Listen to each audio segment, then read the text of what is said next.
Thank you so much. You're amazing. Yes, thank you. That's awesome. Wow. We're ready for a campaign, and we're ready for our platform release today. Seriously, from the bottom of my heart, thank you so much for being here. Thank you to all the amazing candidates, all the volunteers, all the people who make our movement go. Thank you. One more big round of applause for all of you. You're amazing. Thank you. Thank you so much. Thank you.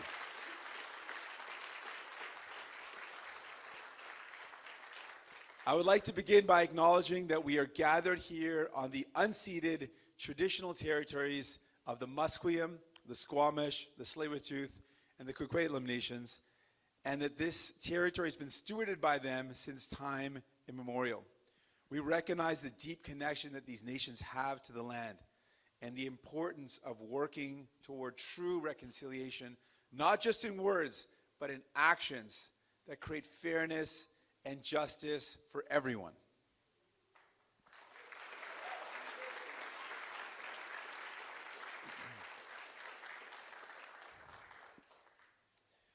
I met a woman in Burnaby, a single mom, working 2 jobs, doing everything she can to give her son the life he deserves. Her boy has asthma. And she told me on some weeks, when she's at the drugstore, she stares down at his prescription and has to choose between picking it up or paying the rent. She knows what that means. She knows the risk, and still she's forced to make that call. I could hear the agony in her voice, the guilt twisting in the pit of her stomach like a knot. But that guilt doesn't belong to her, because I know she's doing everything right. She's holding up her end. It's the system that's failing her. That's not bad luck. It's the outcome of decisions made by people in power, decisions that put CEOs and billionaires first. While you're working harder than ever just to build a good life, Canada's richest billionaires are watching their fortunes grow by hundreds of millions of dollars a day. At the same time, nearly 4 million people across this country can't afford the basics. This didn't happen by accident. It's what happens when governments have the power to act and choose not to. Liberals and conservatives put the profits of the powerful ahead of the people who make this country work. They choose, and they've chosen, tax breaks over family doctors, corporate landlords over affordable homes. These aren't just bad choices, they're wrong. They don't reflect the Canada we believe in. They don't reflect the values we share. And now, with Donald Trump's trade war, those same politicians want working people to pay the price again. They say we can't afford to invest in Canadians. But we know the truth. The money is there. It's just going to the wrong people. And all the while, the things that define us as Canadians, our healthcare, our public services, our belief in looking out for each other, are being chipped away. We won't protect Canada by copying the United States. We win by standing up, by standing together to protect what makes Canada, Canada.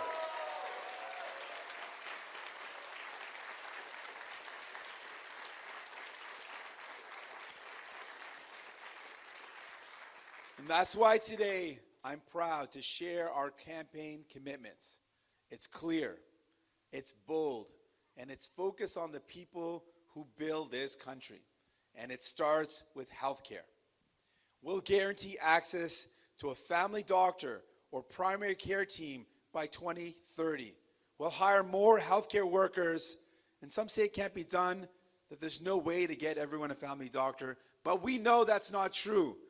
We'll create residencies for qualified, internationally trained doctors already living in Canada, so they can get to help, working to help people instead of waiting on the sidelines. We'll stop the slow creep of for-profit care. We'll launch universal pharmacare, starting with free diabetes medication and birth control, and expanding to cover essential medicines by year's end.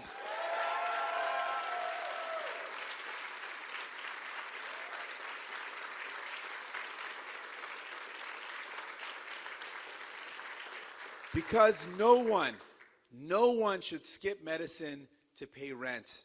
No parent, like the mom I met in Burnaby, should ever have to look at her child's prescription and wonder if keeping a roof overhead means leaving the pharmacy empty-handed. That choice should never exist in a country like Canada.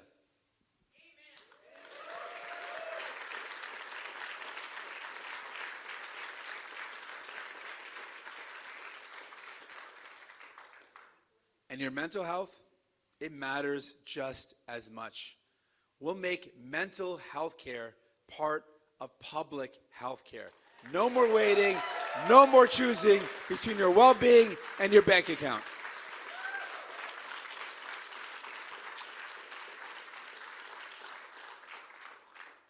Because no matter what you're up against, your health, your rent, or the cost of feeding your family, you deserve a government that's there for you.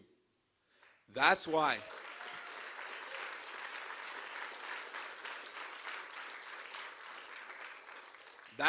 we'll build 3 million homes that you can afford. We'll cap rents. We'll stop corporate landlords from treating housing like a stock portfolio. Homes are for people, not hedge funds.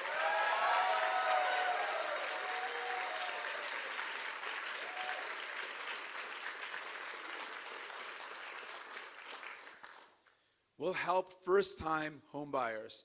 We'll support Indigenous-led housing. We'll take public land and put it to public use. We're going after the cost of living and the profiteers behind it.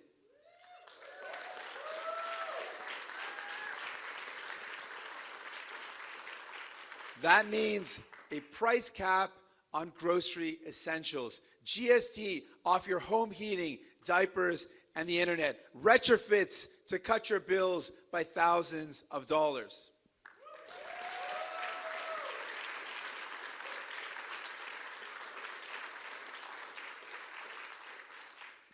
And real fixes to employment insurance. So if you lose your job, you don't lose everything. We're ready to act starting on day one.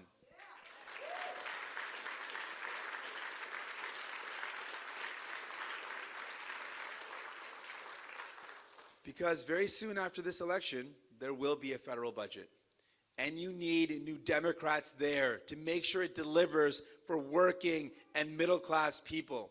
Because when we're not there to remind them, the Liberals have a habit of forgetting about people, and we won't let them forget about the people.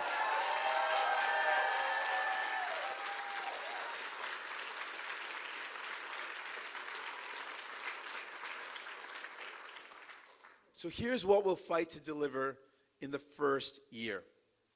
Real steps towards a family doctor for every Canadian.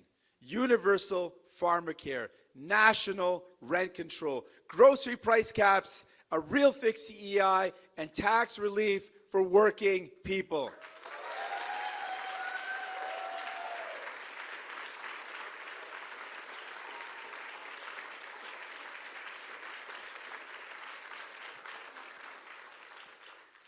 Paid for by ending handouts to oil and gas CEOs, by bringing in a wealth tax on fortunes over $10 million, by putting a surtax on corporate profits over $500 million, and by cracking down on tax havens and loopholes.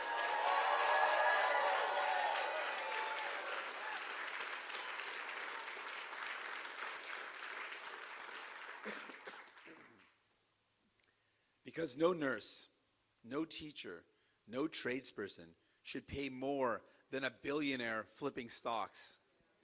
We've seen what happens when governments protect billionaires instead of everyday people. We don't need to look far, just south of the border. We won't let that happen. We won't let Trump's trade war become your burden to carry.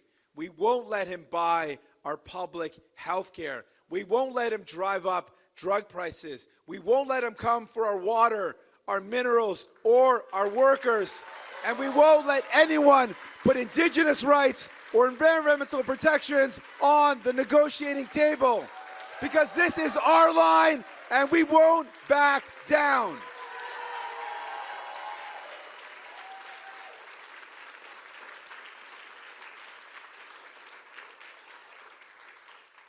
This election is about who you trust to hold that line, to stand up when it counts, to fight not for the ultra-rich, but for you. The things we're proudest of as Canadians: universal health care, pensions, protections for workers. Those weren't gifts. They were won. They were won because people trusted New Democrats to fight for them.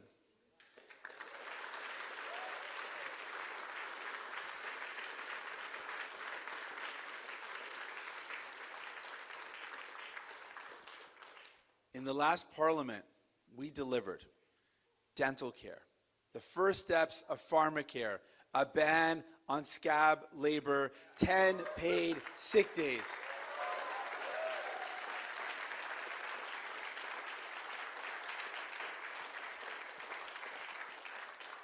Now imagine what we could do with more New Democrats in Ottawa.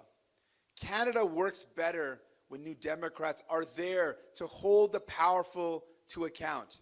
So if someone asks you, why vote NDP? Tell them this: because when we have power, we use it to fix what's broken, to protect what matters, to build a Canada that works for you, not just the ones cashing in while you struggle. Let's protect what makes Canada, Canada. Let's do it together. Thank you so much. Merci. Merci. Merci. Merci.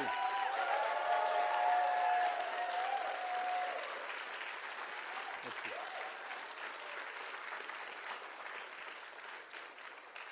Mes amis, j'ai rencontré une mère célibataire qui doit avoir 2 emplois et qui fait tout ce qu'elle peut pour offrir à son fils la vie qu'il mérite.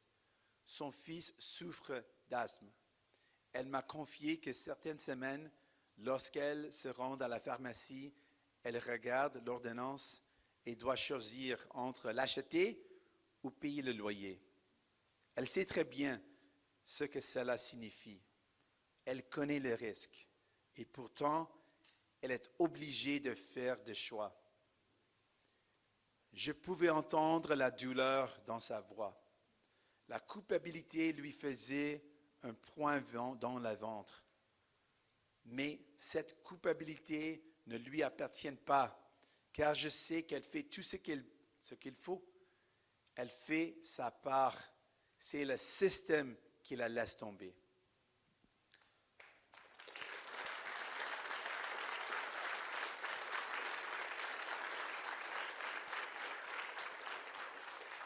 Ce n'est pas de la malchance, c'est le résultat des décisions prises par les personnes au pouvoir, des décisions qui font passer les PDG et les milliardaires avant tout.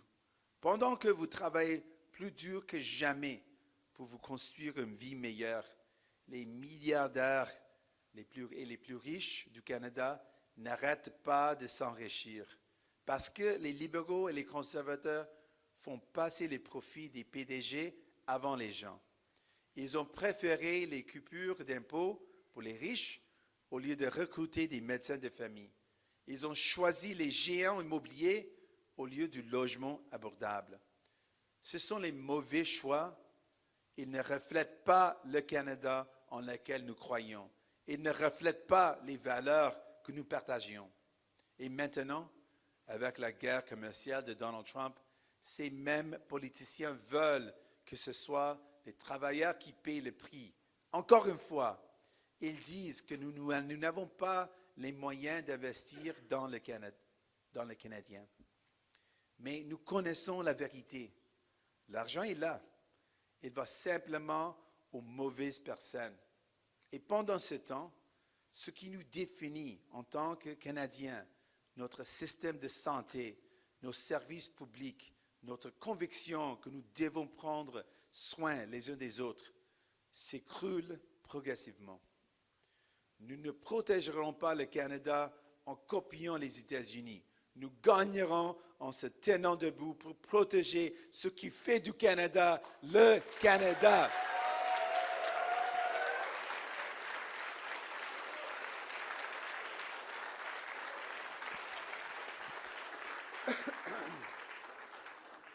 C'est pourquoi aujourd'hui, je suis fier de vous présenter les engagements de notre campagne. Ils sont clairs, ils sont audacieux et ils priorisent les gens, pas les riches PDG. Cela commence par les soins de santé. Nous investirons en santé pour garantir une médecine de famille à tout le monde d'ici 2030. Nous embaucherons davantage de travailleurs de la santé. Nous nous attaquerons à la privatisation en santé. Nous élargirons, merci, oui c'est ça.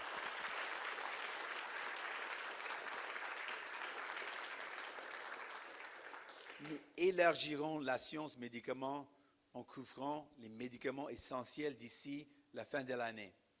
Personne ne devrait renoncer à ces médicaments pour payer son loyer. Ce choix ne devrait jamais exister dans un pays comme le Canada. Et votre santé mentale, elle est tout aussi importante. C'est pourquoi on va aider les gens à avoir accès aux soins de santé mentale.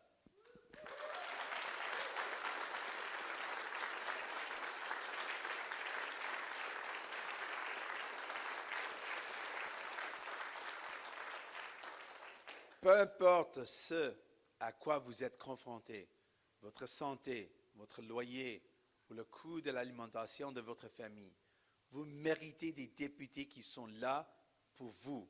Le NPD va se battre pour construire 3 millions de logements abordables pour vous et votre famille.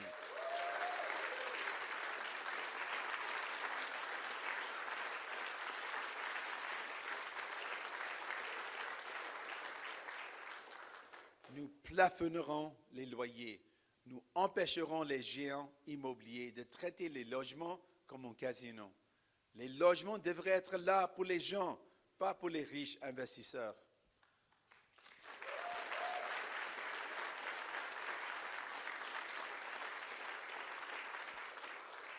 On va aider les premiers acheteurs. On va supporter la construction pour et par les Autochtones. On va utiliser les terrains fédéraux pour construire du logement abordable et social. On va réduire vos factures. Cela signifie un plafonnement des prix à l'épicerie. Enlever la TPS sur le chauffage, les couches et l'Internet. Et nous réformerons véritablement l'assurance emploi. Nous sommes prêts à agir dès les premiers jours.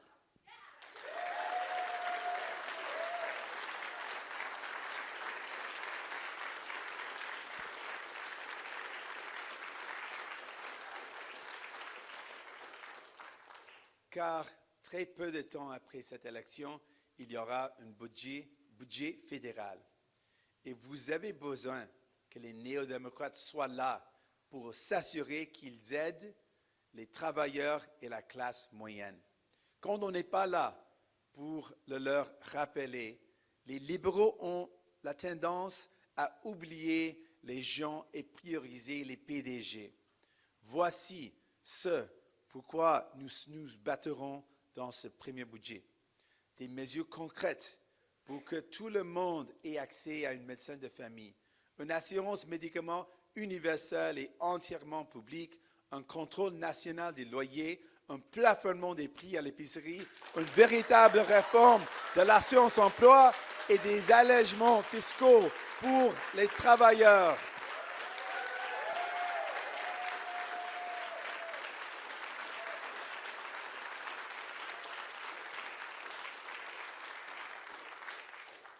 Et tout ça sera payé par l'élimination des subventions aux grandes pétrolières, par l'instauration d'un impôt sur la fortune pour les fortunes de plus de 10 millions de dollars, par l'instauration d'une surtaxe sur les bénéfices des entreprises de plus de 500 millions de dollars et par la lutte contre les paradis fiscaux et les échappatoires fiscales.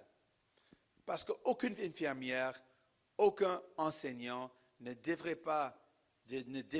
payer plus qu'un milliardaire qui fait fructifier ses actions.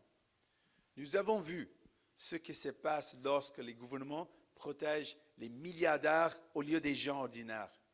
Nous n'avons pas besoin de chercher loin, juste au sud de la frontière. Nous ne laisserons pas cela se produire.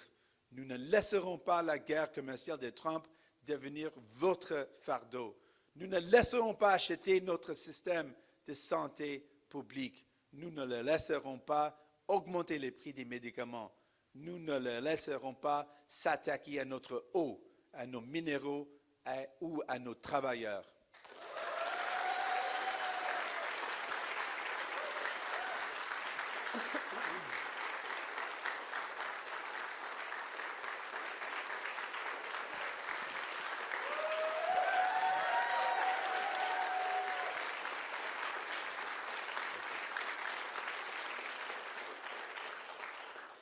Et nous ne laisserons personne faire des concessions sur les droits des Autochtones, la protection de l'environnement, la gestion de l'offre et la langue française. Ce dont nous sommes le plus fiers en tant que Canadiens, la science maladie universelle, les pensions, la protection des travailleurs n'est pas un cadeau. C'est le fruit d'une lutte. Et cette lutte a été gagnée parce que les gens ont fait confiance aux néo-démocrates pour se battre pour eux.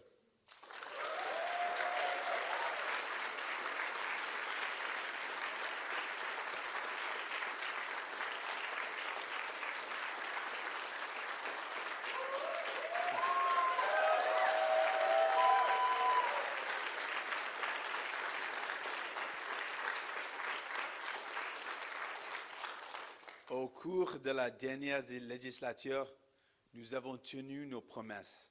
Les soins dentaires, les premières étapes vers la science médicaments, l'interdiction des briseurs des grèves, 10 jours de congés de maladie payés. Imaginez maintenant ce que nous pourrions faire avec plus de néo-démocrates à Ottawa.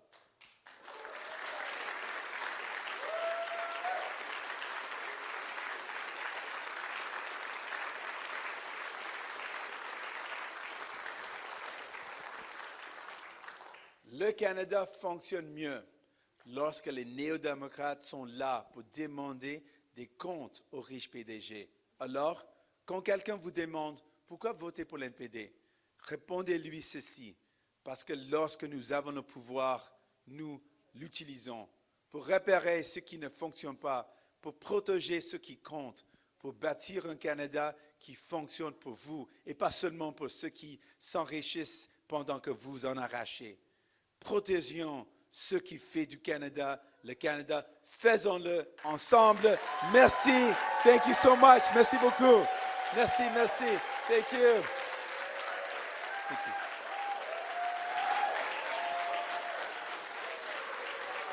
Merci.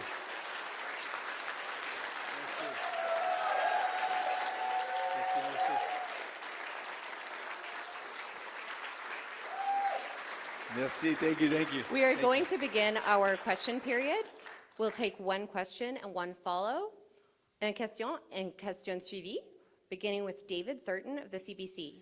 Hey, good morning, Mr. Singh. When the House returns, one of the first items on the agenda, I assume, will be a federal budget. What is the one item in your platform that you can tell us that the next government will have to implement or, put in their budget for you to either support it or to make their lives less of a hell in the next parliament? Well, we're certainly going to give them hell. There's no question about that. That's what we do. We're going to make sure they're always putting people first. But I could break it down into two. I know you asked for one, but it's two really. One is affordability, and the other one is healthcare. And in affordability, we want to see measures that make life more affordable. That means bringing down the price of groceries. We've talked about a price cap on food essentials. This has worked in other countries. We want to see it happen here to stop the corporate grocery stores from ripping off Canadians. We want to see a price cap on food essentials. So that's really important. And then on housing and on homes, this is the other big stress for Canadians. We want to see real action to bring down the cost of homes, to build homes that people can actually afford. So those affordability, and then the second piece is healthcare. In this coming, well, the storm that we're in right now, with the threats from Donald Trump and the trade war, we want to make sure that there are no cuts to our healthcare. So in this next budget, we're going to fight back against any cuts.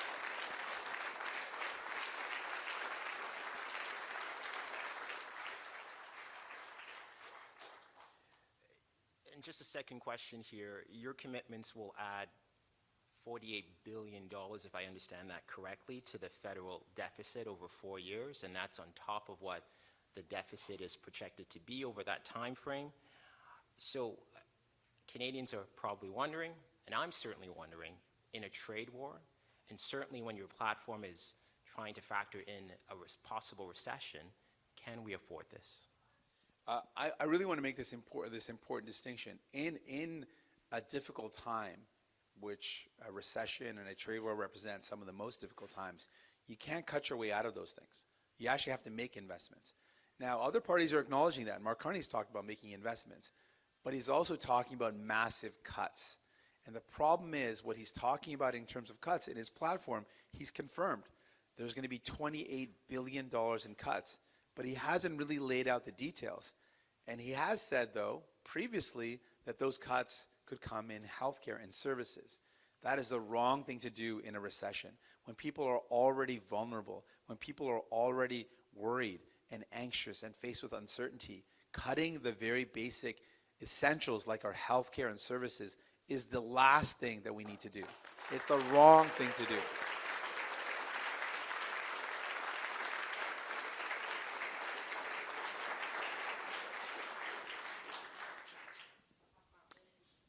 Oui, donc on sait que dans un temps difficile et une récession potentielle, ça représente des temps difficiles.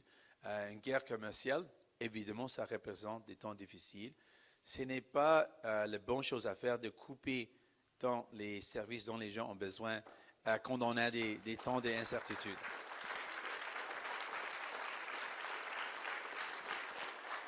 C'est le moment d'investir et les autres partis ont aussi reconnu que c'est le temps d'investir. Mark Carney a admis qu'on doit investir. On doit investir, mais en même temps, ce qu'il a proposé aujourd'hui dans son plateforme, c'est des coupures de 28 milliards de dollars. 28 milliards. Et il ne dit pas exactement où il va couper. Mais dans le passé, à plusieurs reprises, il a dit qu'il va couper dans le budget d'opération. Elle a dit que ça veut dire des services, des transferts en santé. Donc, je pense que c'est la pire chose à faire pendant un temps d'incertitude, une récession, un temps d'anxiété. Ce n'est pas le moment de couper dans les services dont les gens ont besoin, comme les soins de santé. C'est la dernière chose qu'on doit faire. Donc, on va défendre contre ces coupures.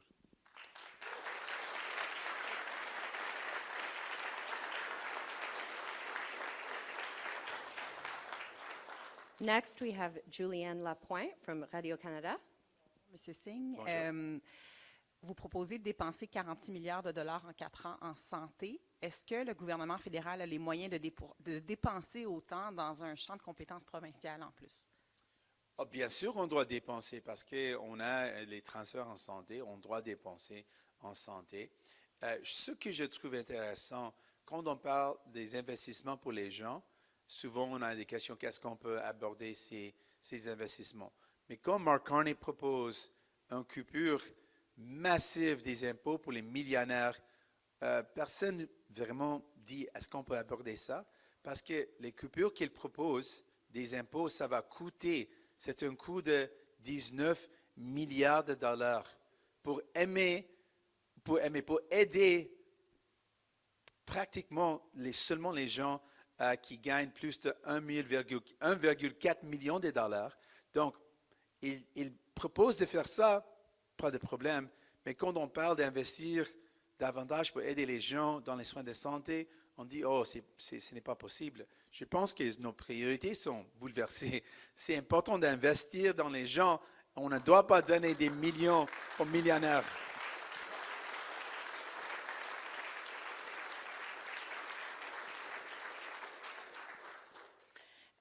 Est-ce qu'il peut y avoir, cela dit, des inquiétudes ou est-ce qu'on peut se poser la question si c'est réellement le moment, en période de crise, de nuire à la compétitivité des entreprises avec des augmentations d'impôts? Il y a des entreprises qui font des profits massifs. Parmi ces entreprises, ils ont fait des profits records récemment. Donc, si vous pouvez gagner des profits massifs, on parle des entreprises qui gagnent plus de 500 millions de dollars, oui, bien sûr, vous pouvez contribuer un peu plus. On parle des gens avec des fortunes massives, oui, ils peuvent contribuer un peu plus. Parce que tout le temps, l'approche qu'on a vue depuis toute l'histoire de notre pays, dans toutes les crises, l'histoire c'est on doit demander aux classes moyennes, aux classes ouvrières de sacrifier. Et personne ne pense que c'est un problème. C'est normal de dire, vous devez sacrifier, monsieur, madame, tout le monde. On dit que non. Pourquoi on demande à monsieur, madame, tout le monde de payer les prix? On doit demander aux gens, les ultra riches, les milliardaires. Ils sont les gens dans la meilleure position de contribuer un peu plus. C'est eux qui doivent le faire, pas monsieur, madame, tout le monde.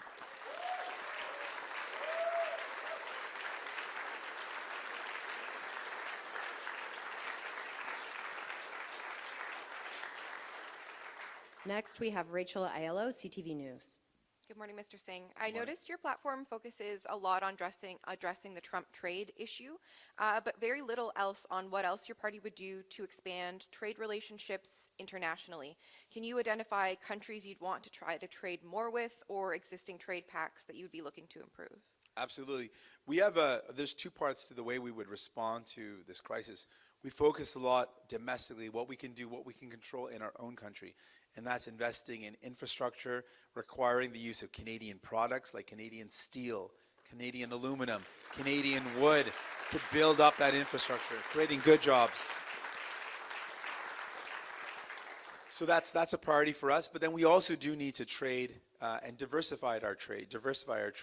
And so some of the countries that I see as great opportunities, I think of South America, Central America. There's opportunities. Mexico we should become stronger partners with Mexico. European Union, of course, is a great opportunity. Really, countries around the world. The Indo-Pacific is another region where there's great opportunities. Australia and New Zealand, countries that share values with us as well. There's many opportunities, and we absolutely need to diversify our trading relations and our partners. We cannot be so dependent on the United States. What Donald Trump has done is really changed our relationship forever. And while we will always have, I hope, trading relationships, of course, with the United States, but it can no longer be that we are so vulnerable or so dependent. That has to change, and we're committed to making that happen.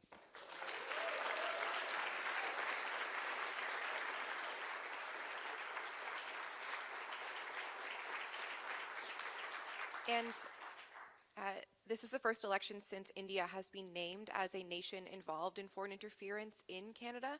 The parade route for the event that you're going to later today kind of goes by the Sikh temple where Hardeep Singh Nijjar was killed. How important is the issue of Indian foreign interference to voters here in the Greater Vancouver area? Well, it's an issue I think that should impact and be of concern for all Canadians. What the RCMP laid out is shocking, and if it wasn't for the fact that this was on credible outlets that had reported it, you would think it was from a movie. But what happened was the RCMP laid out that for years, at least 2 years, a campaign of violence that people saw in communities across this country, including shootings, carjackings, thefts, and violence, could be tied to allegations that the Indian government had officials working with and instructing gangs in Canada to carry out this violence. And this violence impacted all sorts of communities. any community in which one of these acts of violence happened threatened the kids playing in the parks there, neighbors that were in those communities. It impacted Canadians. This was a Canadian that was killed on Canadian soil. And so we should take it very seriously. And for me, I believe that all Canadians living in our beautiful country should be free from foreign interference, free from harassment, intimidation, threats of violence.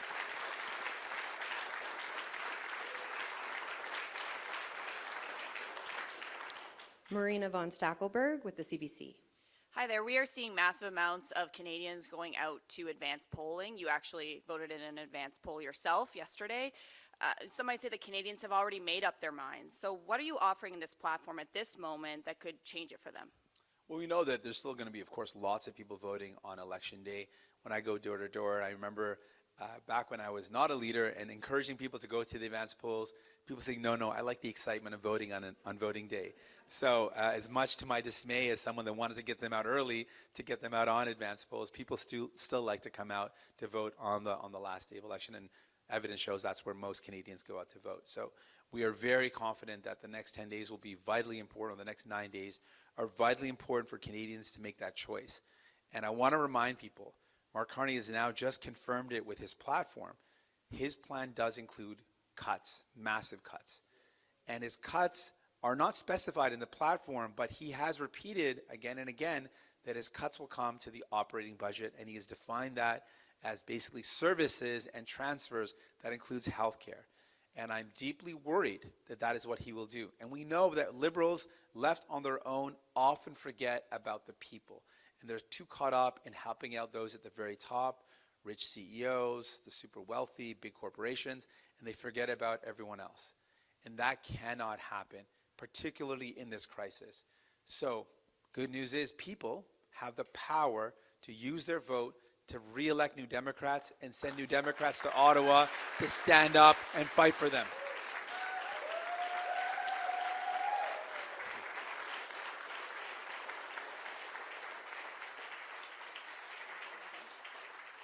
En français, s'il vous plaît. OK, en français. Première. La question étant, can you repeat the question? Sur le vote par anticipation. Oui, parfait. Oui, absolument. On a vu et on a noté il y a une grande participation de vote par anticipation. Mais malgré ça, on sait que les gens préfèrent souvent de voter à la jour final. Et je me rappelle quand j'étais un député provincial, j'ai essayé d'encourager les gens de voter en avance, mais ils ont dit que non, on préfère de voter la dernière jour pour toute l'énergie qui représente la dernière jour. Donc, on sait que les derniers 9 jours qui restent dans cette campagne électorale sont tellement importants. C'est un moment pour encore encourager les gens de voter. Et c'est important plus que jamais de voter parce que Mark Carney a confirmé nos inquiétudes. Il a montré dans son plateforme électorale qu'il va couper massivement dans 28 milliards de dollars de coupures. Mais il n'a pas dit exactement où il va couper. Mais dans le passé, il a répété à plusieurs fois qu'il va couper dans le budget d'opération. Et il a défini cette budget comme des transferts en santé, des transferts aux individus. Donc, pour les gens qui ont peur que M. Carney va couper les services dont vous avez besoin, et pour les gens qui savent que souvent les libéraux, quand ils sont au pouvoir, ils oublient monsieur, madame, tout le monde et favorisent les ultra-riches et les grandes entreprises.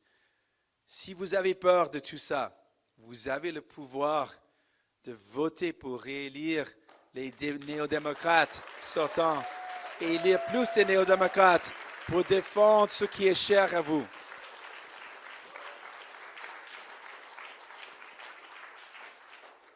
You mentioned the Liberals' platform. It's a day of dueling platforms, as the Liberals have put out theirs as well. They are also promising tax cuts. They are promising housing supports. What are the significant differences with your platform? The Liberals are proposing massive cuts at a time of potential recession, uncertainty, anxiety, and worry. And that is the last thing that we need. We need investments in people. We need to defend our healthcare system. We need to improve it and strengthen it.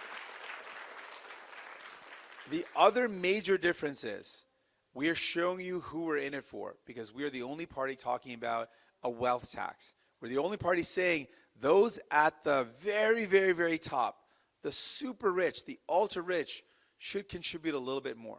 In this time of difficulty, we're asking them to contribute a bit more. And that's something that the Liberals, sadly, are not interested in doing. In fact, they're spending, one of their biggest costs is a $19 billion cost to give a tax break that mostly helps millionaires. That shows you their priority. It's a bad priority. I don't think we can afford that at this time. $19 billion that goes mostly to millionaires, that is the wrong thing to do. And so that really sets apart the difference between us and them. We want the super wealthy to have a wealth tax. They want to give a tax cut to millionaires. I think their choices are wrong.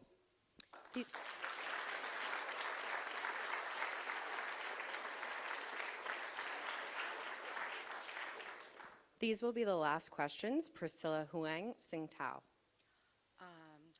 As you mentioned, illegal guns and drugs are the biggest threat problem that put Canadians in danger. So can you just explain more detail on this issue and how NDP are going to do and to solve the problem? Thank you. Thank you very much for the question. When we talk about some of the really troubling violence that we see in our country and the really heartbreaking opioid crisis, the toxic drugs that are in our communities come mostly from across the border. The fentanyl, the opioids come across the border, and even the elements that are needed to, or the materials needed to make this dangerous and toxic drug comes from across the borders. When we look at violence in communities, gun violence, most of that gun violence is committed using illegal guns that, of course, again, cross the border illegally. And so we want to stop crime before it happens. We want to take the guns out of the hands of the criminals before they become used. So we want to stop those guns from getting across the border. We want to stop the toxic drugs from even getting into our communities in the first place. So we want to stop them at the border. And the way we do that is by strengthening our border, hiring more border security officers. And so that's a big part of our plan. That's a big part of our plan, to strengthen the number of border officers, not just having technology, but actually having people on the ground. That's the way to keep our borders secure. And I just want to point out the difference between us and the other parties. Pierre Poilievre likes to talk a big talk about this, but when he was in government, the Conservatives, in one day alone, cut 1,100 border security officers in one day, 1,100. And that meant that our borders were weaker. That meant more illegal material could cross the borders. So they cannot be trusted with border security, because when they were in power, they fired those workers, made our borders weaker. And so our commitment is to strengthen our borders and make sure we can keep our country safe.